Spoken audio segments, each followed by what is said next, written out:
Shalom saudara sekalian dikasih Tuhan, kita bersyukur hari ini kita sudah masuk ke dalam minggu pertama bulan Oktober dan di dalam ibadah kita hari ini juga diberikan kesempatan yang indah untuk kita boleh menikmati akan perjamuan kudus berbagian di dalam meja kudus Tuhan. Saudara, sesuatu yang sudah kita tidak lakukan pada bulan yang 8, bulan Agustus yang lalu oleh karena situasi pada saat itu.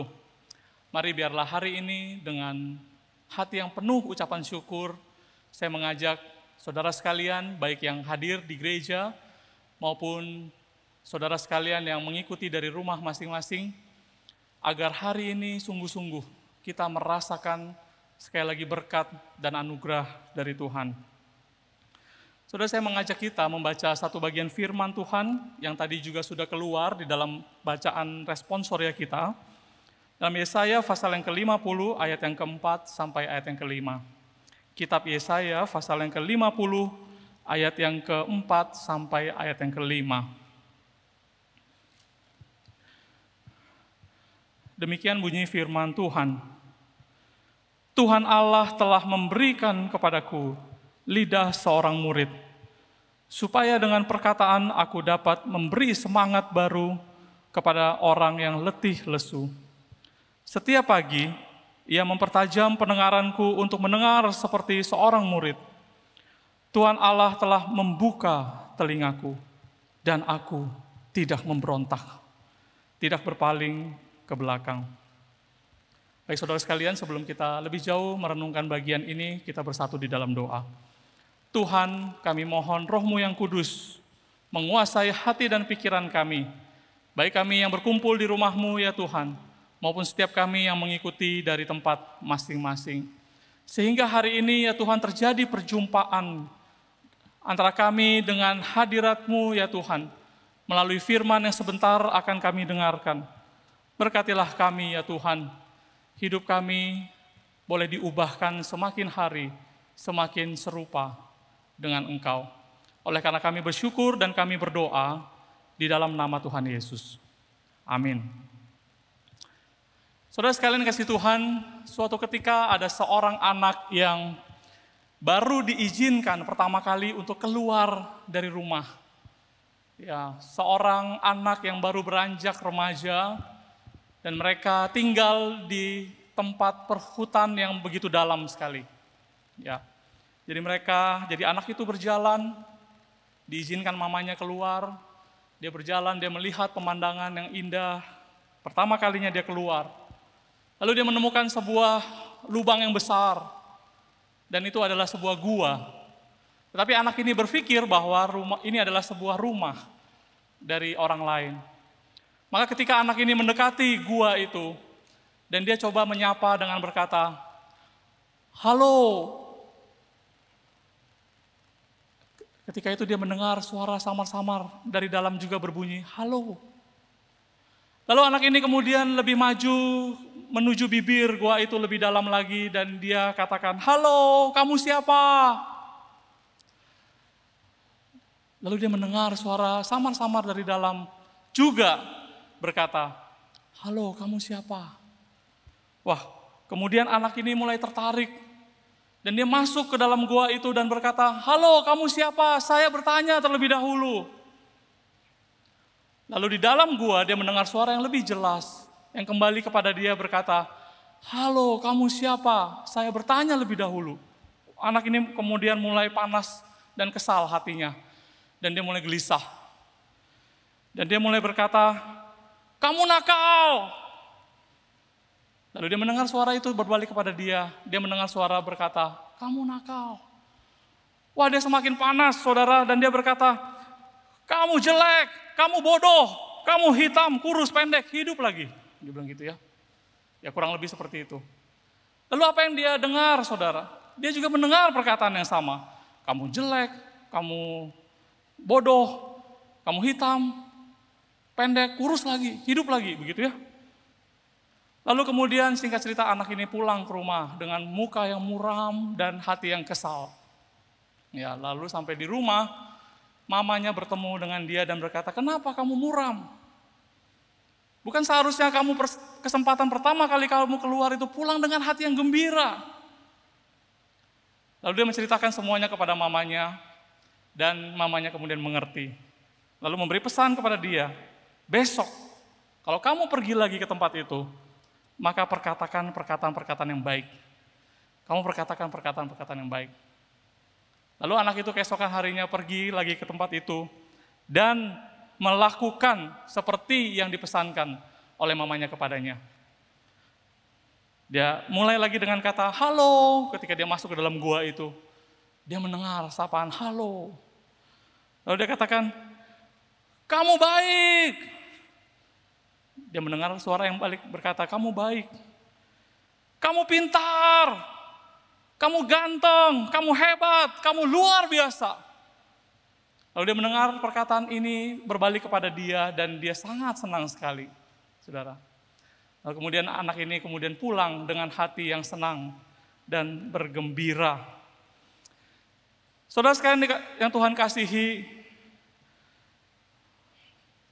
cerita ini menggambarkan bahwa perkataan-perkataan yang kita terima hari ini adalah sebetulnya hasil bagaimana kita berkata-kata kepada orang lain. Saudara, perlakuan yang kita terima hari ini adalah akumulasi dari bagaimana kita memperlakukan orang lain selama ini. Itulah sebabnya Tuhan Yesus mengajarkan kita sebuah golden rule, ya, sebuah hukum emas, peraturan emas. Di dalam Matius pasal yang ke-7 ayat yang ke-12 berkata, segala sesuatu yang kamu kehendaki supaya orang perbuat kepadamu, perbuatlah demikian juga kepada mereka. Itulah isi seluruh hukum Taurat dan kitab para nabi. Itulah sebabnya saudara penting sekali bagi kita hari ini untuk memperhatikan baik-baik bagaimana kita berkata-kata. Karena bagaimana kita berkata-kata kepada orang lain itu jugalah cerminan bagaimana isi hati kita dan juga cerminan bagaimana kita memperlakukan orang lain. Saudara, lebih penting daripada itu ternyata, saudara, bagaimana kita membiasakan diri berkata-kata juga berdampak besar bagi orang lain dan berdampak besar juga kembali kepada kita sendiri. Saudara, dengan sebuah perkataan iya, maka seseorang itu bisa, yang mendengarkan perkataan ini bisa begitu senang sekali karena keinginannya, permintaannya dikabulkan. Tetapi saudara, dengan perkataan yang sama, dengan perkataan iya, maka seseorang bisa kehilangan pekerjaannya. Saudara, dengan sebuah perkataan iya, perkataan yang sama, sebuah negara bisa mengerahkan seluruh senjata dan tentaranya untuk menyerbu negara lain. Bahkan dengan ketikan satu kata iya di media sosial, seseorang bisa memutuskan untuk mau mengakhiri hidupnya. Jadi saudara, kita melihat betapa besar kuasa dan dampak yang diakibatkan oleh perkataan-perkataan kita, lidah kita, termasuk juga teks ketikan kita yang kita ketik di media sosial kita. Itu bisa menjadi sesuatu yang sangat berkuasa, tetapi di saat yang sama bisa menjadi masalah yang besar bagi diri kita sendiri. Maka benarlah firman Tuhan di dalam Amsal pasal yang ke-18 ayat yang ke-21. Dikatakan hidup dan mati dikuasai lidah. Siapa suka menggemakannya akan memakan buahnya. Saudara, lidah harus sungguh-sungguh kita jaga agar tidak menjadi melukai hati orang lain, yang akhirnya kembali melukai diri kita sendiri. Hari ini sebagai murid Kristus, mari kita mau belajar bagaimana kita memperkatakan perkataan-perkataan yang menyejukkan, agar dengan perkataan kita boleh menjadi berkat, dan dengan perkataan juga berkat itu kembali kepada kita. Saudara, di dalam ayat yang kita baca, Yesaya 50 ayat yang keempat dan ayat yang kelima yang tadi kita baca, itu merupakan sebuah gambaran atau nubuatan Nabi Yesaya kepada Sang Mesias yang akan datang kemudian. Itu adalah perkataan-perkataan yang menggambarkan perkataan dari Tuhan Yesus. Itu sebabnya di dalam Alkitab LAI, saudara, memberikan judul perikop ketaatan hamba Tuhan, yaitu mengacu kepada Tuhan Yesus. Di sana dikatakan, Tuhan Allah telah memberikan kepadaku lidah seorang murid, supaya dengan perkataan aku dapat memberi semangat baru kepada orang yang letih lesu. Ada dua hal besar yang bisa kita pikirkan dari ayat-ayat ini, saudara. Yang pertama adalah apa yang dimaksud dengan perkataan yang bisa memberi semangat bagi orang yang letih lesu. Yang kedua, bagian yang kita akan renungkan adalah bagaimana caranya kemudian kita bisa memperkatakan perkataan yang membawa berkat bagi orang yang mendengarkannya. Jadi yang pertama berkaitan dengan apa, yang kedua berkaitan dengan bagaimana. Kita mulai dari yang pertama, saudara. Bagaimana, apa yang dimaksud dengan perkataan yang dapat memberi semangat bagi orang yang letih, lesu? Yaitu perkataan-perkataan yang dapat dinikmati orang yang mendengarkan. Perkataan-perkataan yang dapat membangun, membawa berkat, membawa ketenangan, memberikan pengharapan, memulihkan, membangkitkan semangat orang yang mendengarkan perkataan kita, saudara. Tuhan Yesus memberikan contoh teladan bagi kita. Bagaimana dengan perkataan kita bisa menjadi berkat bagi orang lain. Di dalam Matius pasal yang ke-11 ayat yang ke-28 berkata, marilah kepadaku, hai semua yang letih, lesu dan berbeban berat. Aku akan memberikan kelegaan kepadamu. Saudara, dengan perkataan Tuhan Yesus memberikan semangat bagi mereka yang letih, lesu. Bukan sebaliknya, saudara. Setiap perkataan yang keluar dari diri kita justru membuat orang yang semangat menjadi letih dan lesu. Ada teman cerita, saudara. Suatu ketika dia mau pergi ke pesta dan istrinya semangat untuk dandan. Keluar dari kamar dengan dandanan itu, dia bertanya kepada teman saya ini, bagaimana? Lalu teman saya bilang begini, menor amat. Lalu istrinya balik ke kamar, berganti pakaian dan tidak mau pergi. Saudara, sering kita mengalami, bukan kita mengalami atau kita sendiri sering berkomentar kepada apa saja. Ya, saya pernah mengalami, jikalau ada orang datang ke pagian, ada aja yang pengen komentar, tumben rajin datang pagi. Lalu kalau ada orang datang terlambat, padahal dia pun sering terlambat, dia katakan, gimana nih terlambat terus? Gitu ya. Nah saudara, suatu ketika saya praktek di sebuah gereja. Ada seorang pemuda yang selalu meminta maaf kepada saya. Ya. Jadi setiap kali ketemu dia minta maaf. Maaf kok. Lalu saya ajak dia main olahraga, ya main bulu tangkis. Maaf kok. Dia minta maaf bukan karena dia tidak mau ikut olahraga, saudara. Dia ikut di dalam olahraga itu. Lalu setiap lagi main, maaf kok. Sampai terakhir mau pulang, maaf. Saya bingung, saya bilang sama dia, kamu gak usah minta maaf sama saya. Kamu gak lakukan salah apa-apa. Lalu kemudian saya menemukan bahwa ternyata mungkin ada sesuatu. Kenapa ini bisa begini? Seorang anak ini punya citra diri yang sudah rusak seperti ini. Lalu punya selidik, saudara. Ternyata masalah sumbernya ada di rumah. Ya ternyata di rumah orang tua setiap kali memanggil anak ini tidak pernah dengan sebutan yang proper atau paling tidak sebut namanya. Orang tua selalu panggil anak ini dengan panggil si jelek lah, si bodoh lah, si males lah, si tidak berguna. Jadi setiap kali anaknya dipanggil dari kecil dengan sebutan-sebutan seperti ini, saudara. Sampai anak ini besar, citra dirinya rusak. Jadi perlu waktu bagi saya mengatakan kepada dia, memperbaiki citra diri tersebut. Saya katakan, kamu ini ciptaan Tuhan, kamu berharga di mata Tuhan. Tuhan yang mencipta langit dan bumi itu sayang sama kamu. Di mata Tuhan, engkau begitu berharga. Pelan-pelan saudara, memulihkan citra diri yang sudah rusak seperti ini. Itu sebabnya saudara, jika kita lebih suka berkomentar atau berkata-kata hal-hal yang selalu negatif, maka bagi firman Tuhan itu sama dengan perkataan kotor. Bagaimana kita bisa menjadi berkat dengan perkataan-perkataan kita?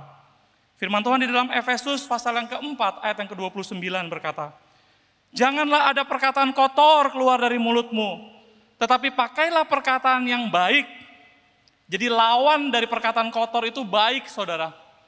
Artinya perkataan yang tidak baik masuk ke dalam kategori perkataan kotor. Pakailah perkataan yang baik untuk membangun di mana perlu, supaya mereka yang mendengarnya beroleh kasih karunia. Saudara, ini seirama dengan ayat firman yang kita baca hari ini, supaya dengan perkataan aku dapat memberikan semangat baru bagi mereka yang letih, lesu. Agar melalui perkataan-perkataan kita menjadi berkat dan nama Tuhan kita boleh permuliakan.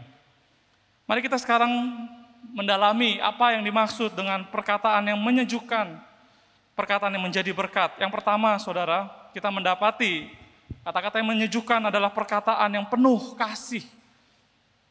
Di dalam Kolose pasal yang keempat ayat yang ke-6, firman Tuhan berkata, "Hendaklah kata-katamu senantiasa penuh kasih, jangan hambar, sehingga kamu tahu bagaimana kamu harus memberi jawab kepada setiap orang." Saudara, inilah syarat pertama jikalau kita mau perkataan kita menjadi berkat bagi orang lain. Kita harus memiliki hati seperti hati Tuhan yang mengasihi. Hati yang tidak egois, yang tidak berpusat pada diri kita sendiri. Perkataan yang penuh kasih adalah perkataan-perkataan yang baik, saudara.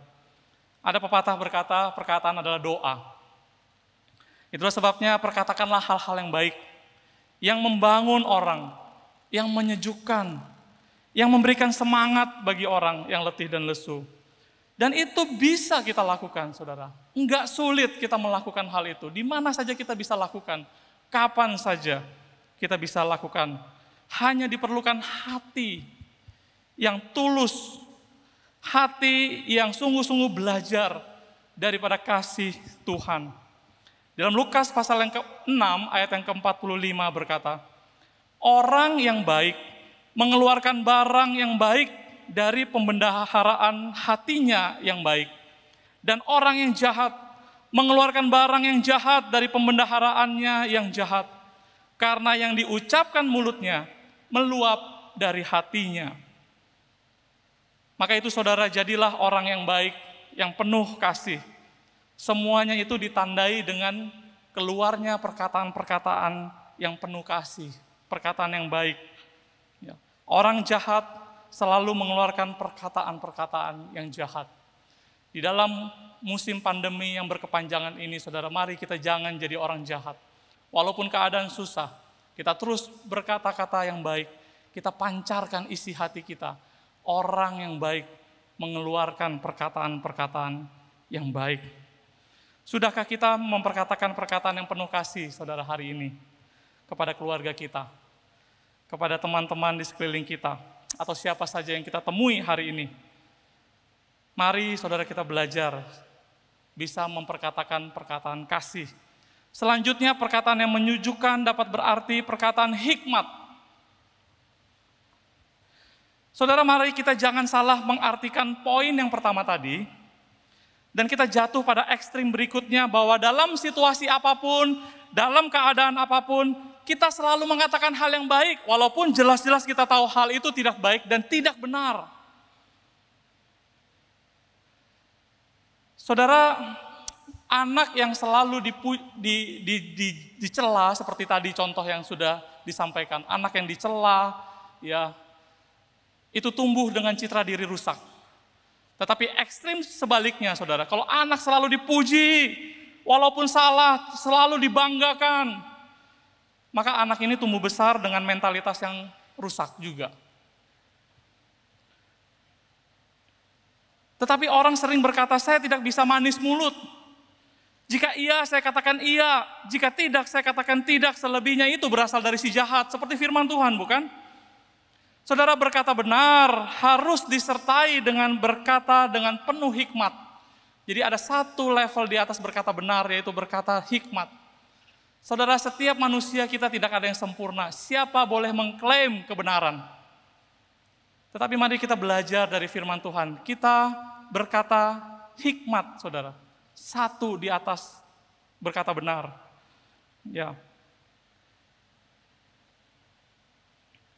Karena dengan berkata hikmat itulah orang bisa dipulihkan. Saudara, saya pernah dengar cerita, seorang yang mendapat masalah berat. Dia bergumul dengan masalahnya itu. Hari Minggu dia bergumul mau datang ke gereja apa tidak. Persoalannya begitu berat. Lalu dia pikir-pikir, bolak-balik pikir, dia gelisah. Dia pikir, ya udah saya datang ke gereja supaya mendapat ketenangan batin, ketenangan jiwa. Akhirnya dia memutuskan untuk datang ke gereja. Namun karena dia berpikir-pikir panjang sebelumnya, dia datang terlambat, saudara. Dan tahukah saudara, sampai di gereja bukan mendapat ketenangan jiwa, sampai di gereja dia mendapat teguran karena dia datang terlambat. Ditegur, Bapak jangan datang terlambat. Orang itu kembali dan tidak pernah lagi datang ke gereja. Saudara, dikunjungi pun tidak pernah datang lagi. Pertanyaannya sekarang, apakah menegur orang yang datang terlambat beribadah adalah hal yang benar? Ya, itu hal yang benar. Tetapi perkataan benar tanpa hikmat Tuhan berpotensi untuk menjadi batu sandungan dan melukai orang daripada menjadi berkat bagi orang.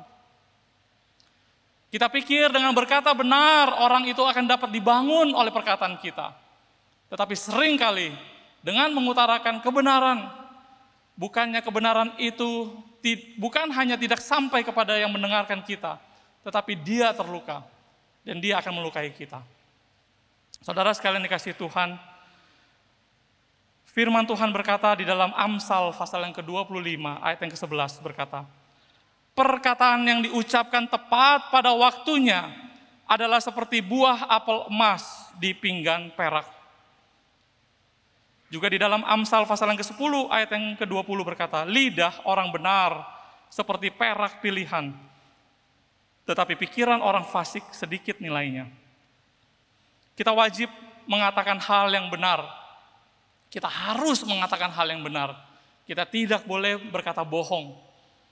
Tetapi mari kita juga minta hikmat dari Tuhan, agar perkataan yang benar itu bisa sampai menjadi berkat bagi orang yang mendengarkan perkataan benar kita itu, melalui hikmat dari Tuhan. Kapan waktunya, bagaimana caranya, kita minta hikmat Tuhan, supaya perkataan yang kita anggap benar itu dapat membangun orang yang mendengarkan kita. Yang ketiga, saudara, perkataan yang menyejukkan dapat berarti perkataan firman.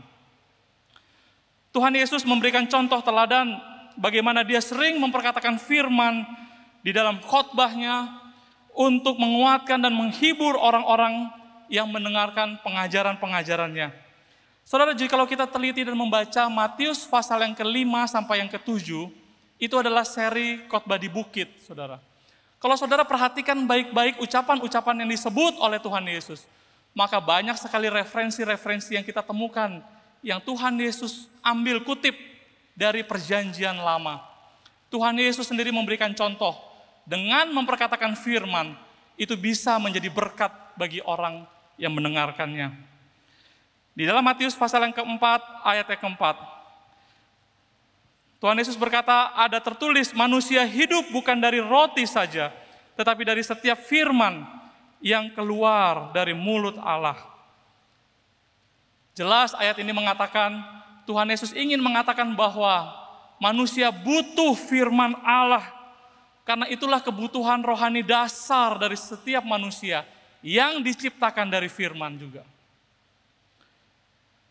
Saudara, perkataan Tuhan Yesus itu pun dia kutip dari Ulangan ayat yang ke-8, Ulangan pasal yang ke-8 ayat yang ke-3.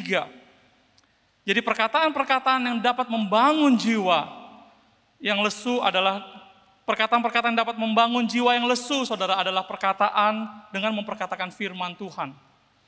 Saudara, di dalam 1 Petrus pasal yang ke-4 ayat yang ke-11 berkata, jika ada orang yang berbicara, baiklah ia berbicara sebagai seorang yang menyampaikan firman Allah. Bahkan di dalam Kolose 3 ayat yang ke-16, saudara, dikatakan, hendaklah perkataan Kristus diam dengan segala kekayaannya di antara kamu, sehingga kamu dengan segala hikmat mengajar, menegur seorang akan yang lain, sambil menyanyikan mazmur dan puji-pujian dan nyanyian rohani, kamu mengucap syukur kepada Allah di dalam hatimu. Saudara, pernahkah kita memperkatakan firman, baik itu di dalam rumah tangga, di dalam keluarga kita, baik itu di dalam postingan-postingan media sosial kita? Pernahkah kita menjadi berkat melalui memperkatakan firman, saudara? Suatu hari saya pernah pagi-pagi kesal waktu datang ke gereja. Kesal karena hal yang begitu sepele, saudara. Saya mengendarai mobil dan mobil saya itu disalip oleh mobil lain. Dan saya adalah seorang pengemudi yang buruk. Saya kesal, saya kejar mobil itu, saudara.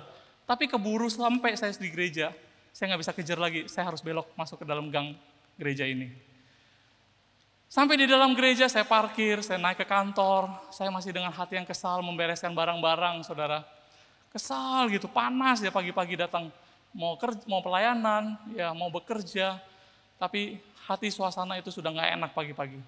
Lalu saya buka Instagram, tiba-tiba melihat, saudara, seorang teman memosting firman Tuhan dari Kejadian pasal yang keempat, ayat yang ke-6 sampai yang ke-7. Firman itu bertulis begini, mengapa hatimu kesal? Mengapa hatimu panas dan mukamu muram? Apakah mukamu tidak berseri jika engkau berbuat baik? Saya baca firman itu, saudara. Lalu saya like ya postingan itu. Saya balas private ke teman saya ini, saya bilang, wow, firman Tuhan yang kamu posting menyelamatkan hari saya. Mengapa aku harus muram dan panas hati kalau aku itu berbuat baik? Saudara, mari kita belajar mulai memperkatakan firman kepada orang di sekeliling kita. Dan yakinlah dengan cara demikian saudara telah menjadi berkat, membangun orang-orang yang mendengarkan. Baik itu secara verbal perkataan-perkataan saudara maupun juga sharing, posting di dalam media sosial. Nah, sekarang saudara kita masuk ke dalam bagian kedua yang besar. Pertanyaannya adalah bagaimana caranya supaya perkataan-perkataan yang kita ucapkan dapat menjadi berkat, dapat membangun orang yang lesu dan letih, saudara. Mari kita belajar seperti Tuhan Yesus, yang walaupun dia adalah Tuhan yang Maha Kuasa, Yesaya mencatat bahwa Tuhan Allah telah memberikan kepadanya lidah seorang murid. Mari saudara kita catat ini baik-baik, kita ingat ini baik-baik. Bahwa untuk menjadi juru selamat dunia, saudara, Tuhan Allah tidak memberikan kepada Tuhan Yesus lidah yang pandai, lidah seorang yang hebat, lidah seorang yang luar biasa. Tetapi untuk menjadi juru selamat dunia, Tuhan Allah mengaruniakan lidah seorang murid kepada Tuhan Yesus. Karena hanya dengan lidah seorang murid, dengan perkataan, dapat memberi semangat baru bagi orang yang letih lesu. Nah, sekarang apa yang dimaksud dengan lidah seorang murid, saudara? Yaitu lidah seorang yang dengan rendah hati mau belajar dan mau diajar, saudara. Saya mengajak kita untuk memperhatikan ayat ini sekali lagi dan saya akan tunjukkan keindahan dari ayat-ayat ini. Dalam ayat yang keempat dan ayat yang kelima, saudara, yang kemudian saya beri warna kuning. Saudara perhatikan. Di sini dicatat kata lidah dan perkataan itu keluar satu kali dalam dua ayat ini. Tetapi kata pendengaran untuk mendengar dan telinga itu muncul dua kali, saudara. Tuhan Allah telah memberikan kepadaku lidah seorang murid, supaya dengan perkataan aku dapat memberi semangat yang baru kepada orang yang letih lesu. Yang berkaitan dengan lidah dan perkataan satu kali. Setiap pagi ia mempertajam pendengaranku untuk mendengar seperti seorang murid. Keluar satu kali. Ya, mempertajam pendengaranku untuk mendengar seperti seorang murid. Ayat yang kelima, Tuhan Allah telah membuka telingaku dan aku tidak memberontak. Keluar dua kali, yang berkaitan dengan telinga dan pendengaran dua kali. yang berkaitan dengan lidah, mulut, dan perkataan satu kali, saudara. Saudara, ini persis dengan komposisi telinga dan mulut yang kita miliki. Kita punya 2 telinga, 1 mulut. Kenapa? Untuk apa, saudara, Tuhan memberikan kepada kita 2 telinga, 1 mulut? Supaya sebelum kita berbicara, mari kita buka telinga kita selebar-lebarnya untuk belajar, untuk memahami, saudara, untuk mendengarkan dulu baik-baik dengan seksama. Baru setelah itu kita mulai berkata-kata. Tuhan Yesus sendiri belajar untuk mendengarkan dan belajar dari Allah Bapa. Dikatakan setiap pagi ia mempertajam pendengaranku untuk mendengar seperti seorang murid. Dan Tuhan Allah membuka telinganya. Jika kita sungguh-sungguh memiliki kerendahan hati untuk belajar seperti seorang murid, maka Allah akan mengajarkan kepada kita bagaimana kita harus berkata-kata. Saudara, ingat kejadian ketika Tuhan memanggil Musa untuk memimpin bangsa Israel keluar dari perbudakan di Mesir. Dalam Keluaran pasal yang keempat, ayat yang ke-10 di situ dicatat, Musa berkata kepada Tuhan, Tuhan, aku tidak pandai bicara, dahulu pun tidak, dan sejak engkau berfirman kepada hamba-Mu pun tidak, sebab aku berat mulut dan berat lidah. Tetapi Tuhan berfirman kepadanya, siapakah yang membuat lidah manusia? Siapakah yang membuat orang bisu atau tuli, membuat orang melihat atau buta? Bukankah aku, yakni Tuhan? Oleh sebab itu pergilah, aku akan menyertai lidahmu dan mengajar engkau apa yang harus kau katakan. Saudara, lidah seorang murid, lidah seorang yang mau belajar, dan belajar dari siapa? Dari Tuhan Allah yang akan mengajarkan kepada kita apa yang harus kita katakan. Kalau kita mau perkataan kita bagus, saudara, mari setiap pagi kita mempertajam telinga kita dengan kita mempunyai waktu teduh dengan Tuhan. Seperti Tuhan Yesus telah mencontohkan hal ini kepada kita. Setiap pagi ia mempertajam telingaku dengan waktu teduh, dengan mencari hadirat Tuhan, dengan membaca firman, dengan berkomunikasi di dalam doa, saudara. Disitulah kita tahu, kita belajar memiliki lidah seorang murid. Lidah seorang murid juga dalam arti yang kedua adalah lidah yang berdisiplin. Dalam kata bahasa Inggris, kata disiplin, kata murid, disciple, dan kata disiplin itu punya arti dari akar kata yang sama dalam bahasa Latin, saudara. Seorang murid berarti seorang yang berdisiplin, yang menjaga baik-baik bagaimana kehidupannya dengan pola-pola yang teratur. Di dalam Amsal pasal yang ke-10 ayat yang ke-19, firman Tuhan berkata, di dalam banyak bicara pasti ada pelanggaran, tetapi siapa yang menahan bibirnya berakal budi. Dalam Yakobus pasal yang pertama ayat yang ke-19 berkata, hai saudara-saudara yang kukasihi, ingatlah hal ini, setiap orang hendaklah cepat untuk mendengar, tetapi lambat untuk berkata-kata, juga lambat untuk marah. Mari kita belajar menahan diri, saudara.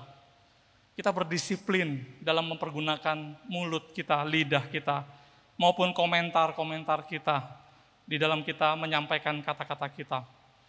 Ada 3 rules yang biasa saya pakai, yang selalu saya pikirkan sebelum saya biasanya bersuara atau memperkatakan segala sesuatu. Saya belajar. Yang pertama adalah apakah yang ingin saya katakan itu adalah hal yang benar. Yang kedua, apakah yang ingin saya katakan itu adalah hal yang baik. Yang ketiga, apakah yang ingin saya katakan itu adalah dapat membawa kebaikan bagi orang yang mendengarkan saya. Apakah berguna gitu maksudnya bagi orang yang mendengarkan atau bagi saya sendiri? Apakah itu benar? Apakah itu baik? Apakah itu berguna? Kalau salah satu di antara ketiga ini adalah tidak jawabannya, saudara, saya pasti memilih diam. Dan tentu saya masih belajar dalam hal ini. Firman Tuhan berkata di dalam Matius pasal yang ke-12 ayat yang ke-37, karena menurut ucapanmu engkau akan dibenarkan, dan menurut ucapanmu pula engkau akan dihukum. Mari milikilah lidah seorang murid, agar kita dapat memperkatakan perkataan-perkataan yang menyejukkan, perkataan yang dapat memberikan semangat baru bagi orang yang letih, lesu. Saudara, saya tutup cerita ini dengan pengalaman saya. Waktu saya kuliah, mengambil program master teologi, saya ingat ada satu mata kuliah seminar, saudara. Mata kuliah seminar ini bergabung dengan program Doctor of Ministry. Jadi level master S2 sebetulnya, bersama-sama dengan level Doctor of Ministry, tetapi dia doktor S3, tetapi bidang pelayanan, saudara. Kami S2, tetapi bidang akademik. Biasanya yang bidang akademik itu tajam-tajam, ya, pemikiran dan pertanyaan-pertanyaan. Kita ikut seminar sama-sama. Di dalam mata kuliah itu setiap mahasiswa harus membawakan seminar bergiliran selama 1 semester. Dalam setiap seminar, maka setiap mahasiswa yang lain harus mengajukan pertanyaan-pertanyaan bagi yang membawakan seminar, begitu saudara ya. Maka biasanya anak-anak dari program master teologi yang akademis ini sudah siap dengan pertanyaan-pertanyaan yang sangat sulit, biasanya begitu ya saudara. Tetapi dosen saya, kami ketemu dosen yang baik. Dia mengatakan, sebelum kalian anak-anak dari program Master of Theology ini mengajukan pertanyaan kritis, ada rules-nya. Kalian harus catat dulu, sampaikan dulu poin-poin baik yang kalian dapatkan dari presentasi. Ya. Jadi jangan begitu habis presentasi langsung tanya kritis, pertanyaan kritis, ya, atau masukan-masukan kritis.